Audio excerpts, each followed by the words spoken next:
స్తోత్రములు చెల్లిస్తున్నాను. సర్వోన్నతమైన ఉపకారివని, సకల ఆశీర్వాదములకు కారణభూతుడు నమ్మి, నీ మీద ఆనుకొని, నీ మీద ఆధారపడి జీవించే ధన్యకరమైన స్థితిని మాకు అనుగ్రహించమని, కృపతో నింపి కనికరింప చేసి బాగు చేయమని, మహోన్నతమైన దేవుడిగా, మా గొప్ప రాజుగా మీరు ఉండి నడిపిస్తున్న విధానం బట్టి కృతజ్ఞతలు చెల్లిస్తూ, ఈరోజు నాతో మాతో అందరితో మాట్లాడి బలపరచమని నజరుడైన యేసుక్రీస్తు అతి శ్రేష్టమైన నామములో అడుగుచూ వేడుకొనుచు ప్రార్థిస్తున్నాను పరలోకమందున మా కన్న తండ్రి, ఆమేన్. తండ్రి అయిన దేవునికి, కుమారుడైన క్రీస్తుకి, పరిశుద్ధాత్మ దేవునికి కృతజ్ఞతాస్తుతి స్తోత్రములు ఆయన తెలియజేస్తూ, కూడి వచ్చిన మీకు అందరికీ ప్రభు నామ పేట వందనాలండి. అందరికీ వందనాలండి. వాక్యాన్ని మనం జ్ఞాపకం చేసుకుందాం. చాలామంది వ్యక్తిగత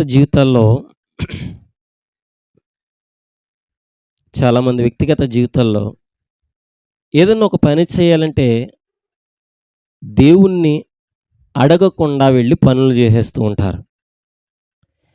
దేవుణ్ణి అడగకుండా వెళ్ళి పనులు చేసేస్తూ ఉంటారు. దేవుణ్ణి అడిగి పని చేయాలా, దేవుణ్ణి అడగకుండా పని చేయాలా అని మనల్ని మనం ప్రశ్న వేసుకుందాం.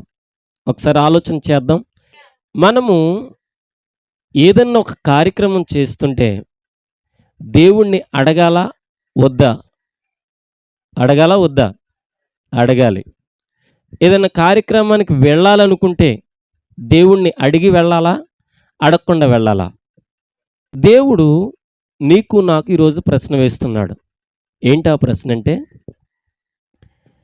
ఏదన్నా సమస్య వచ్చినా, లేదంటే ఏదన్నా కష్టం వచ్చినా, ఏదన్నా నీకు అవసరం వచ్చినా, ఏదన్నా పనిలో నువ్వు ఉండి నీ పని నిమిత్తం నువ్వు వెళ్ళాలనుకున్నా, నన్ను మాత్రమే ముందు అడిగి వెళ్తున్నావా, లేదంటే నీ ఇష్టానుసారంగా వెళ్ళిపోయి దెబ్బ తిన్నాక కానీ, లేదంటే దెబ్బ తగులుతుందని భయము వచ్చినప్పుడు కానీ మరలా వెనక్కి వచ్చి నా దగ్గరకు వస్తున్నావా అని ప్రభు ప్రశ్నిస్తున్నాడు. హల్లెలూయా, హల్లెలూయా. ఎలాంటి పరిస్థితుల్లో దేవుణ్ణి నువ్వు ముందు పెట్టుకుని వెళుతున్నావు? హల్లెలూయా, హల్లెలూయా, హల్లెలూయా. అంటే దేవుణ్ణి నువ్వు అడగక్కర్లేదా? అడగక్కర్లేదా? సరే చూద్దాం. 1 సమూయేలు గ్రంథం 23వ అధ్యాయము 2వ వచనం. 1 సమూయేలు 23:2. అంతట దావీదు, నేను వెళ్ళి ఫిలిష్తీయులను హతము చేయుదునా అని యెహోవా యొద్ద విచారణ చేయగా, యెహోవా, నీవు వెళ్ళి ఫిలిష్తీయులను హతము చేసి రక్షించుమని దావీదునకు సెలవు ఇచ్చెను. కిందకి చదవండి, ఇంచుమించు 5వ వచనం చదవండి. అక్కడ 5వ వచనం. దావీదు అతని జనులను కేలాయులను వచ్చి ఫిలిష్తీయులతో యుద్ధము చేసి వారిని లెస్సగా హతము చేసి వారి పశువులను దోచుకొన వచ్చిరి. ఇలాగున దావీదు కేయులు కాపురస్తులను రక్షించెను. హల్లెలూయా. ఈ దావీదు గారు అంటున్నాడు, దైవజనాంగమా, నేను వెళ్ళి ఫిలిష్తీయులను హతము చేయుదునా, చెయ్యగలనా, చెయ్యవచ్చా? నేను చేద్దామనుకుంటున్నాను, ఫిలిష్తీయులను నేను చంపాలనుకుంటున్నాను, వెళ్ళనా అని ప్రశ్న వేస్తున్నాడు. ఎవరికి అంటే దేవుడికి. ఇంకో మాటలో ఆలోచన చేస్తే దేవుణ్ణి అడుగుతున్నాడు, ఏమని? వెళ్ళమంటావా ప్రభువా? చేయమంటావా ప్రభువా? ఆ యుద్ధం నేను వెళ్తాను, ఫిలిష్తీయుల్ని నాకు అప్పచెప్తావా? వాళ్ళని నేను చంపాలనుకుంటున్నాను, వాళ్ళని హతము చేయాలనుకుంటున్నాను. నువ్వు వెళ్ళమంటే నేను వెళతాను, నువ్వు వద్దంటే నేను మానేస్తాను. అంటే వెళ్ళమంటావా ప్రభు అని ప్రశ్న వేశాడనంటే, దేవుని దగ్గరికి వెళ్ళి విచారణ చేస్తున్నాడంటే, ఇక్కడున్న నీవు నేను దైవజనాంగమా, దావీదు రాజుగారి కంటే ఎక్కువ తక్కువ? మనం దావీదు మహారాజు కంటే ఎక్కువ తక్కువ వాళ్ళమే. కానీ దావీదు రాజుగా ఉన్న ఆయనే శాసనమును శాసించి ఇంచుమించు ఆ దేశం అంతటా ప్రజలందరి మీద రాజుగా ఉన్న దావీదే ఎవరి దగ్గరికి వెళ్ళి అడుగుతున్నాడంట?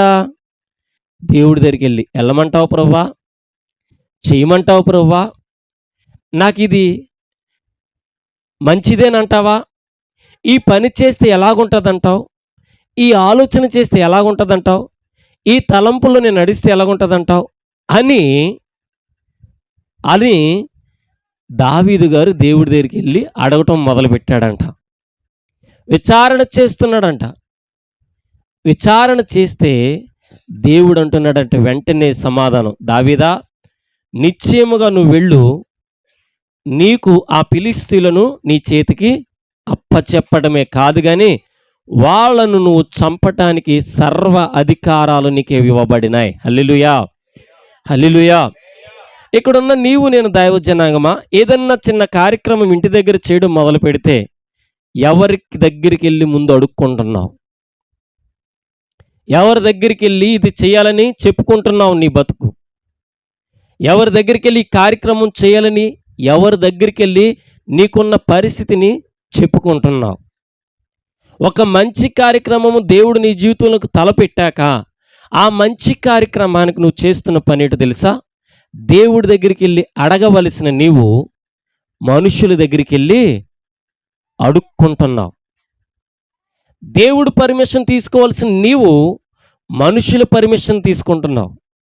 దేవుడి దగ్గరికి వెళ్ళి నేను ఎలా చేయాలనుకుంటున్నాను ప్రభువా, చేయొచ్చా అని అడగవలసిన నీవు దేవుని దగ్గరికి వెళ్ళి చేయొచ్చా ప్రభు అని అడగటం మానేసి నీకు నచ్చిన వారి దగ్గరికి వెళ్ళి వాళ్ళని అడగటం మొదలు పెడుతున్నావు. హల్లెలూయా. అందుకే దేవుడు అంటున్నాడు, నీవు ప్రతి విషయంలో నన్ను అడగాలి. నేను ఈ పని చేయొచ్చా ప్రభు అని నన్ను అడగాలి.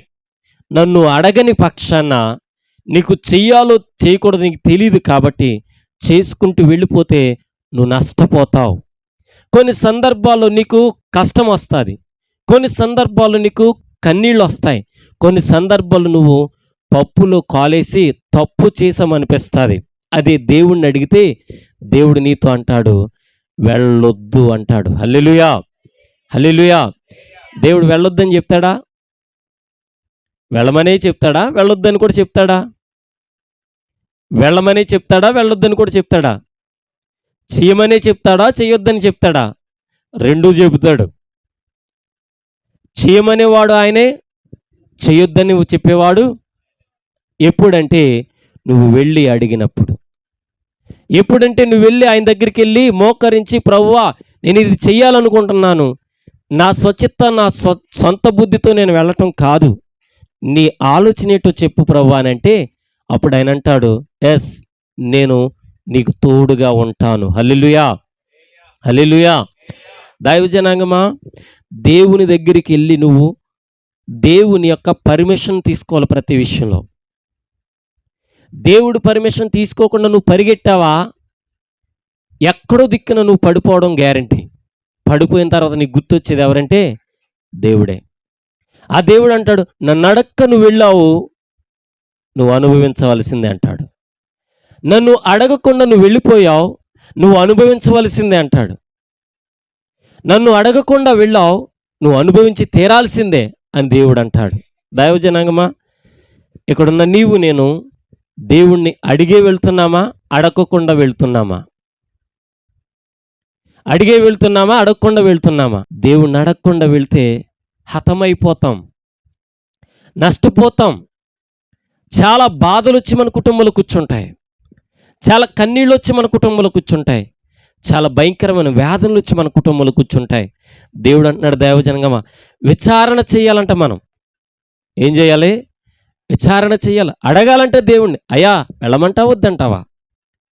అయ్యా నేను వెళ్ళాలో వద్దో నాకు తెలియచేయి ప్రభా, అయ్యా నేను వెళ్ళాలనుకుంటున్నాను ప్రభా, నీ చిత్తమేటో నాకు తెలియచేయి ప్రభా అని అడిగిన దినాన్న దేవుడు నీ కుటుంబానికి మేలు చేస్తాడు. హల్లెలూయా, హల్లెలూయా. అంటే నువ్వు చేయాల్సిన పని నువ్వు అనుకుని వెళ్ళిపోతే చేస్తే గొప్ప కాదు, కానీ ఆ పనికి దేవుడు చిత్తం ఉందో లేదో తెలుసుకుంటేనే బలమైన కార్యాలు నీ జీవితంలో దేవుడు చేస్తాడు. హల్లెలూయా.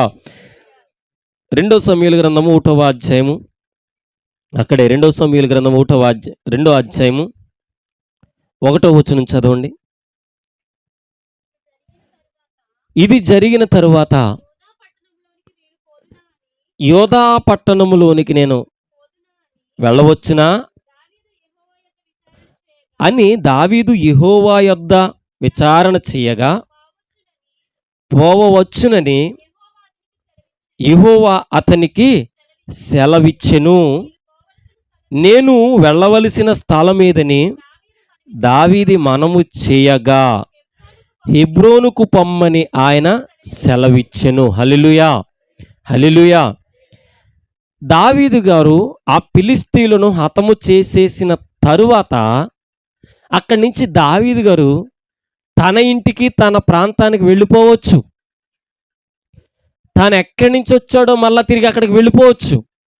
కానీ యుద్ధము ముగిసిపోయి ఆ ఫిలిష్తీయులు చనిపోయిన తర్వాత ఈ దావీదు గారు దేవుడి దగ్గరికి వెళ్ళి అంటున్నాడు, నేను మరలా ఆ పట్టణములో నుండి నేను వెళ్ళవచ్చా అని దేవుడి దగ్గరికి వెళ్ళి దావీదు విచారణ చేస్తున్నాడంట.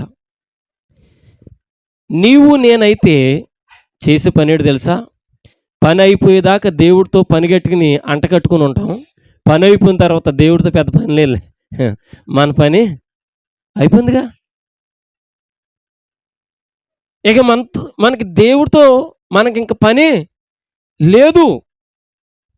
మనకు అవసరం ఉన్నంతసేపు అయ్యారండి ప్రార్థన చేసి ప్రేయర్లో పెట్టి చెప్పేయండి, నేను ఈ పని చేద్దాం అనుకుంటున్నాను, ఈ పనిలో ఉందామనుకుంటున్నాను. పని అయిపోయిన తర్వాత దేవుడితో నీ పని ఉండదు, నీకు పాస్టర్ గారితో నీ పని ఉండదు. కానీ దావీదు గారు అంటున్నాడు, ఇది జరిగిన తర్వాత, ఏది జరిగిన తర్వాత? యుద్ధము జరిగిన తరువాత యోధా పట్టణములోనికి నేను వెళ్ళొచ్చా, లేదంటే ఈ ఫిలిష్తీయులను చంపిన ఈ ప్రాంతంలో నేను ఉండొచ్చా అని పని అయిపోయిన తర్వాత కూడా దేవుడు ఉద్దేశాన్ని కనుక్కుంటున్నాడు దావీదు. పర్మిషన్ తీసుకుంటున్నాడు దావీదు. ఆయన అడుగుతున్నాడు, నేనేం చెయ్యాలని. నేను ప్రాంతంలోకి వెళ్ళాలనుకుంటున్నాను, యోధా పట్టణంలోనికి నేను వెళ్ళాలనుకుంటున్నాను, నేను పోవచ్చా అని ప్రశ్నించి దేవుణ్ణి బతిమాలుతుంటే దేవుడు అంటున్నాడు, నిశ్చయముగా నువ్వు వెళ్ళవచ్చు. ఎక్కడికి వెళ్ళాలి ప్రభువా అని మరలా ప్రాంతం గురించి అడుగుతున్నాడు. ఆ యొక్క యోధా పట్టణంలో ఏ ప్రాంతానికి నేను వెళ్ళాలంటే హెబ్రోనుకు నువ్వు వెళ్ళు. హల్లెలూయా, హల్లెలూయా. నువ్వు వెళ్ళవలసిన మార్గాన్ని నువ్వు వెళ్ళవు, నువ్వు నడవలసిన మార్గం నువ్వు నడవు. ఒక వ్యక్తిని దేవుడు నీకు నియమించాడు. ఆ వ్యక్తి ఎవరంటే సేవకుడు. ఈ సేవకుడిని, అయ్యా మా బిడ్డ పుష్పవతి అయింది, మీరు ఎప్పుడంటే అప్పుడే, దేవుడు ఎప్పుడు బయలుపరిస్తే అప్పుడే, ఆ రోజే, ఆ క్షణమే, ఆ తలంపులోనే వెళ్దామండి అని అంటామా? అనము. దైవజనాంగమా, నేను వెళ్ళొచ్చా అని దావీదు ఎందుకు అడిగాడంటే దావీదుకి దేవుడి మీద గౌరవం. దావీదుకి దేవుడి మీద గౌరవం. హల్లెలూయా. దైవజనాంగమా, దేవుడు అంటున్న విధానం ఏంటో తెలుసా? దేవుణ్ణి అడిగే చేస్తున్నావా, అడగకుండా చేస్తున్నావా? ఏ పనైనా దేవుణ్ణి అడగకుండా నీ ఇష్టం వచ్చినట్టు వెళ్ళిపోతే దేవుడు నువ్వెక్కడికి వెళ్ళాలో ఏం చేయాలో నీకు ఏమీ దేవుడు చెప్పడు. దేవుడు నీకు చెప్పాలంటే బలమైన ఉద్దేశాల్లో నడవాలి. హల్లెలూయా. అక్కడే 5వ అధ్యాయము 19వ వచనం చదవండి. 5వ అధ్యాయం 19వ వచనం. దావీదు, నేను ఫిలిష్తీయులకి ఎదురుగా పోయేదనా, వారిని నా చేతికి అప్పగిస్తావా అని యెహోవా యొద్ద విచారణ చేసినప్పుడు, పొమ్ము, నిస్సందేహముగా వారిని నీ చేతికి నేను అప్పగించుదునని యెహోవా సెలవిచ్చెను. 24వ వచనం చదవండి. అందుకు యెహోవా, నీవు వెళ్ళవద్దు, చుట్టూ తిరిగి పోయి కంబలి చెట్టుగా ఎదురుగున్న వారి మీద పడుము, కంబలి చెట్టు కొనలను చప్పుడు వినగానే ఫిలిష్తీయులను హతము చేయుటకై యెహోవా బయలుదేరుచున్నాడు గనుక అప్పుడే నీవు త్వరగా బయలుదేరవలెనని సెలవిచ్చెను. హల్లెలూయా, హల్లెలూయా, హల్లెలూయా. దేవుడంట నువ్వు ఇలా వెళ్దాం అనుకుంటే ఇలా వెళ్ళొద్దని చెప్తాడంట. ఎలా వెళ్ళమంటున్నాడంటే ఇలా వెళ్ళాలి. ఇలా వెళ్తున్నప్పుడు ఆ చెట్టు చాటును దాకు. చెట్లు రజనవుతూ ఉంటాయి. ఆ చెట్లు ఏవైతే ఉన్నాయో ఆ చెట్లు రజనుకి రాపిడికి సౌండ్ అవగానే ఫిలిష్తీయులు ఎప్పుడైతే వస్తారో అప్పుడు వాళ్ళని హతం చేయడానికి నువ్వు కంబలి చెట్లు గుండా తిరిగేసుకుని వెళ్ళమని చెప్తున్నాడంట. ఎవరికి? దావీదుకి. చూడండి, రూట్ మ్యాప్ కూడా దేవుడు చెప్తున్నాడు. ఏ మ్యాప్? Route map. ఇప్పుడున్న క్రైస్తవులు సేవకులకు రూట్ మ్యాప్ ఇస్తాను. దేవుణ్ణి అడగట్లేదు కాబట్టి నీ ఇష్టం వచ్చినవి చేసుకుంటావు. కంబలి చెట్టు వైపు వెళ్ళు, ఈ రూట్ కాదు నీకు కావాల్సింది. ఆ రూట్లో వెళ్తే నువ్వు వెళ్ళవలసిన మార్గం ఏంటో, నువ్వు ఎలా విజయం పొందాలో నేను చెప్తానని దావీదుకు చెప్తున్నాడు. మనము చేసే పని ఏంటో తెలుసా? దేవుడు ఎలా వెళ్ళమంటే ఎలా వెళ్తాం. దేవుడు ఇది చేయొద్దంటే ఇది చేస్తాం. దేవుడు ఈ మాట మాట్లాడొద్దంటే ఈ మాట మాట్లాడతాం. దేవుడు మౌనమైపో అంటే నువ్వు మౌనమవ్వవు. దేవుణ్ణి అడగకుండా ఉండటం వలన నువ్వు దేవుని ఉద్దేశాన్ని ప్రక్కన పెట్టేసి నీ ఇష్టం వచ్చిన ప్రవర్తన ప్రవర్తిస్తున్నావు. అందుకే అంటున్నాడు, యెహోవా బయలుదేరుచున్నాడన్న విషయాన్ని గుర్తించి అప్పుడే నువ్వు త్వరగా బయలుదేరవలెను. హల్లెలూయా. నువ్వు వెళ్ళేటప్పుడు, నువ్వు పని చేసేటప్పుడు ఏ పని చేయాలన్నా దేవుణ్ణి అడగకుండా చేసుకుంటూ వెళ్తే చాలా ప్రమాదాలు వచ్చి కూర్చుంటాయి. హల్లెలూయా. ఆ ప్రమాదాలు వచ్చి కూర్చున్నప్పుడు నీ జీవితము అబాస్సు పాలైపోద్ది. నీ జీవితం కష్టాలు పాలైపోద్ది. నీ జీవితం కన్నీళ్లు పాలైపోద్ది. నీ జీవితం బలహీనపరచబడుతుంది. నీ జీవితం శోధనకు గురవుతుంది. నీ జీవితం వేదనకు గురవుతుంది. అట్ ద సేమ్ టైం దేవుడి యొక్క ఉద్దేశమును ప్రక్కన పెట్టిన వ్యక్తిగా ఉన్న నీవు దేవుడి ఉద్దేశాన్ని గ్రహించలేని నీవు, దేవుడు అంటాడు నీకు, నీ కుటుంబానికి ఇక మీదట కష్టాలే. హల్లెలూయా. దేవుణ్ణి అడగాలి మనం. ఏం చేయమంటావు ప్రభు అని. మార్గం తెరుస్తాడు నీకు. దేవుణ్ణి అడగకుండా నీ ఇష్టం వచ్చినట్టు వెళ్ళావా, మార్గం చెడిపోద్ది. చూద్దాం, యెహెజ్కేలు గ్రంథం 18వ అధ్యాయం 28వ వచనం చదవండి. యెహెజ్కేలు గ్రంథం 18వ అధ్యాయం 23వ వచనం. దుష్టుల మరణము నొందుట చేత, యెహెజ్కేలు 18వ అధ్యాయం 23వ వచనం. దుష్టులు మరణము నొందుట చేత నాకు ఏమాత్రమైన సంతోషం కలుగునా. ఇక్కడి నుంచి చాలా జాగ్రత్త. వారు తమ ప్రవర్తనను దిద్దుకొని బ్రతుకుటయే నాకు సంతోషము. ఇదే ప్రభువగు యెహోవా వాక్కు. కింద చదవండి. అయితే నీతిపరుడు తన నీతిని విడిచి పాపము చేసి దుష్టుల చేయు హేయ క్రియలన్నిటిని ప్రకారము జరిగించిన ఎడల అతడు బతుకుతాడా? అతడు చేసిన నీతి కార్యం ఏమాత్రము జ్ఞాపకములోనికి రావు. అతడు విశ్వాసఘాతకుడై చస్తాడంతే. హల్లెలూయా. నీవు నీతిగా ఉండి దుష్కార్యములు చేస్తూ ఉన్నప్పుడు నీ నీతి ఎంత చేసినా జ్ఞాపకము తెచ్చుకోడంట దేవుడు. హల్లెలూయా, హల్లెలూయా. 100 నీతి కార్యాలు చేయి, ఒక్క విషయంలో తప్పవా 100 ఒకదాని ముందు అయిపోయింది జీవితం. దేవుడు అంటున్నాడు, దైవజనమా నీవు నీ ప్రవర్తనను దిద్దుకొని బ్రతకటమే నాకు ఇష్టం. నీ ప్రవర్తనలో ఏం మార్పు నీలో కనిపించాలంటే దేవుడికి ఇష్టమైన మార్పు ఎలా కనిపించాలంటే ప్రతి చిన్నదాని దేవుడి దగ్గరికి వెళ్ళి అడగడం మొదలు పెట్టాలి. వెళ్ళమంటావు ప్రభా, వద్దంటావా? చేయమంటావు ప్రభా, మానేయమంటావా? చేయమంటావా మానేమంటావా? ఇది జరిగించాలా వద్దా? ఇది మేము చేయాలనుకుంటున్నాం. ఇది నీ చిత్తమా కాదా? అని దేవుణ్ణి అడగటానికి నువ్వు ముందుకు రావాలి. హల్లెలూయా! ఎప్పుడైతే దేవుణ్ణి అడగటానికి నువ్వు ముందుకొస్తావో దేవుడంటున్నాడు, న్యాయమైన ఉద్దేశాలు నీ జీవితానికి నేను చేస్తాను. హల్లెలూయా! హల్లెలూయా! ఒక మాట చూసుకుని మనం ముగింపులోకి వెళ్ళిపోదాం. సామెతల గ్రంథం 8వ అధ్యాయం 34వ వచనం. 8:34. సామెతల గ్రంథం 8వ అధ్యాయం 34వ వచనం. అనుదినము నా గడప యొద్ద కనిపెట్టుకొని, నా ద్వార బంధముల యొద్ద కాచుకొని, నా ఉపదేశం వినువాడు ధన్యుడు. నన్ను కనుగొనువాడు జీవమును కనుగొనును. యెహోవా కటాక్షము వానికి ఉంటాది. హల్లెలూయా! అనుదినము నా గడప యొద్ద కనిపెట్టుకొని, నా ద్వార బంధముల యొద్ద కాచుకొని, నా ఉపదేశమును వినువాడు ధన్యుడు. హల్లెలూయా! హల్లెలూయా! హల్లెలూయా! నేనంటాను దైవజనాంగమా, దేవుడి దగ్గర అనుదినము కనిపెట్టుకుని మనం ప్రార్థన చేయాలి. దేవుణ్ణి ఎప్పుడైతే మనము ఏం చేయమంటావు ప్రభుని ఆయన దగ్గర కనిపెట్టి అడిగితే, ఆయన నీకేది చెయ్యాలో అది చేసి నీ జీవితానికి పెట్టి దేవుడు బలపరుస్తాడు.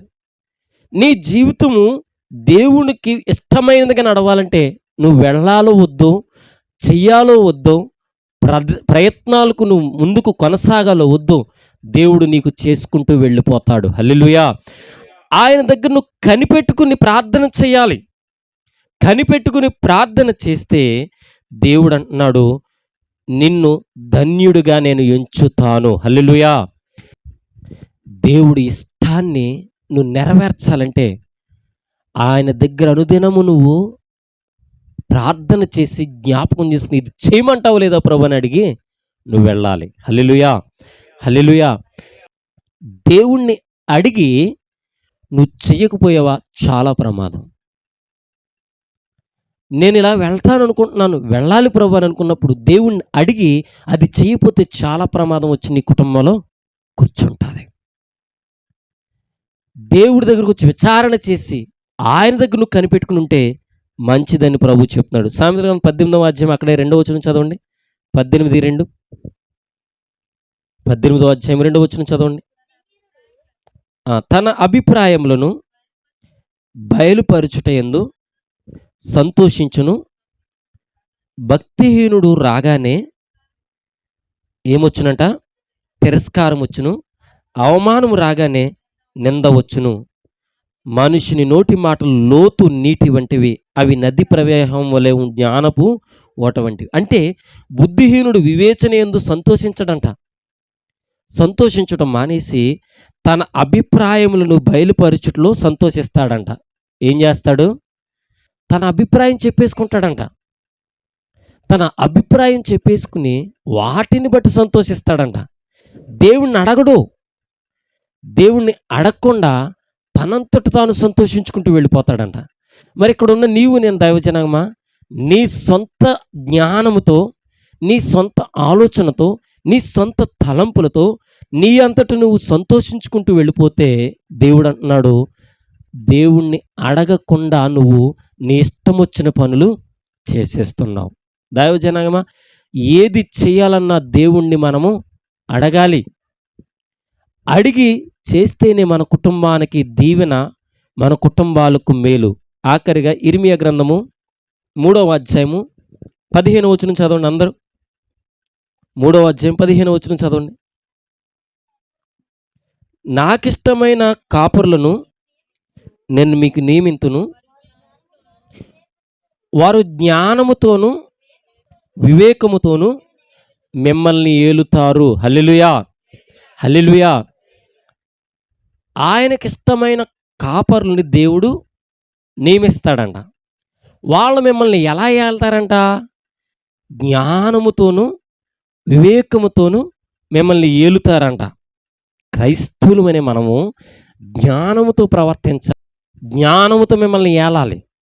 మీ ఇష్టం వచ్చిన ప్రవర్తన కాదు, ఈయనకి ఇష్టం వచ్చిన ప్రవర్తన మేము మీతో చేయించాలి. హల్లెలూయా! అక్కడే 10వ అధ్యాయము ఇర్మియా గ్రంథము 21వ వచనం చదవండి.